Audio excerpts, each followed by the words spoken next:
If you got weak ankles or are prone to spraining your ankles all the time, well, you're in the right place because I'm going to show you the best exercise you could do to help your ankles. What's up? Dr. Nick here to go over how to strengthen up your ankles and how to make them better and make them stronger so that when you can go for the run, you can go play basketball, you can go hike, you can do whatever you want without spraining them and feeling actually like they're not weak and they're going to give out. But before we dive into the exercises, we got to really zoom out and think about what we're actually dealing with and what we're working with. Now, the ankle is very susceptible to sprains. Inversion ankle sprain is the most common versus an eversion. Inversion is the most common. Now, when we're dealing with the ligaments, there's a lot of ligaments around the ankle. The ATFL ligament, the deltoid ligament. There's a lot of ligaments around the ankle that could be spraining. Now, the common one with an inversion ankle sprain is the ATFL ligament, the anterior talofibular ligament. That is the most common one that is being sprained. Now, that is one due to a lot of factors, but really just starting from an anatomy standpoint, when our ankle goes into inversion, just given the bony anatomy, there's more room for it to actually go into inversion and stretch the outside of the ankle, leading to an ankle sprain. Versus if it goes into eversion, it is actually blocked by the bony anatomy of the ankle, that lateral aspect of the fibula, the lateral malleolus, and it's blocked so it doesn't go as far. So it almost protects it in a way from the inside when you go to eversion motion.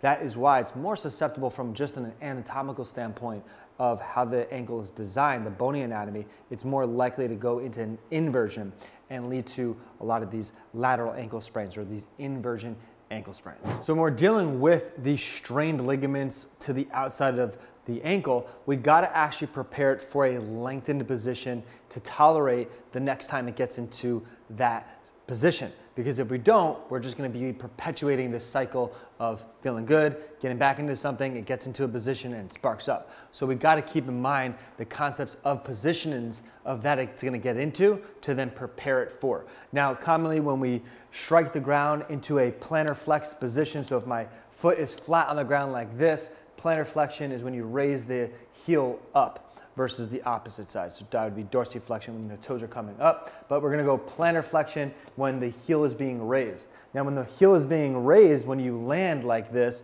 on an uneven object, on someone's foot, something like that, you're then more likely to actually cause that inversion ankle sprain, leading to stress and strain to the outside of the ankle. So we gotta get it in that position to then prepare it so that next time it gets into the position, it doesn't default into a sprained ankle. And when we're doing that, we're just overstretching the ligaments and causing too much strain and load to that region, and it can't withstand it.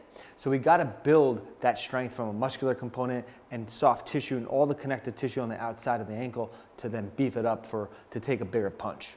Starting out super basic by just bringing the ankle through a circular range of motion, a rotational pattern.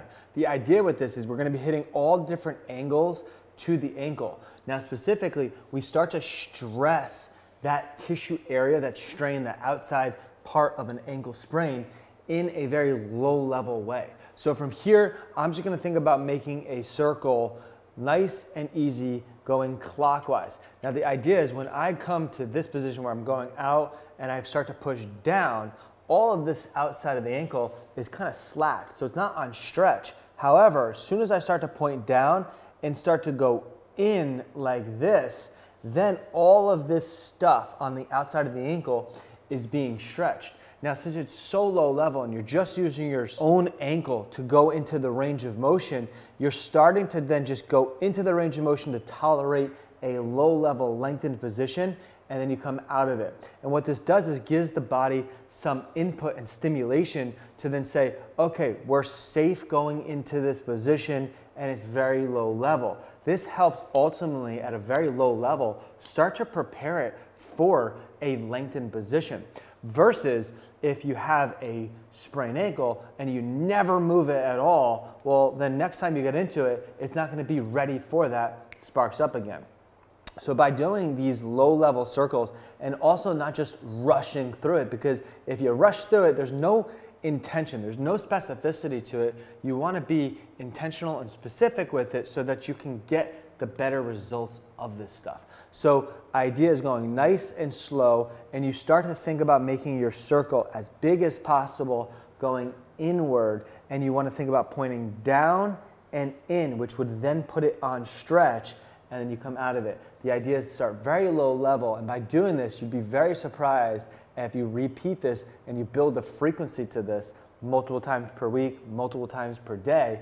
You'll start to your ankle will start to feel a lot better, especially when you're dealing with a low level sprain to the outside of the ankle or it can't stretch. You're just preparing the tissue to stretch a little bit more by doing some ankle circles like this. So with this exercise, we're gonna have a band on the foot. The front of the foot will have some support. This doesn't need to be a pole. We could hold onto a ball, but the idea is we need some sort of support. Now from here, we're gonna be up on our tippy toes. Now the idea is the band wants to collapse us in, so we gotta keep good tension in the band, and we have to create that stability in the foot and the ankle. So we're working on strength in a position that the ankle gets into that's likely to go into a sprain. So from here, when we go up on our tippy toes, this position, when we're not strong here, could lead to an ankle sprain. So by coming up into this position and using a band, we're helping bias that strength to this area. So from here, I'm holding on to this for support. I'm on my tippy toes. And then from here, I'm just gonna take a step to build tension, and then I come back.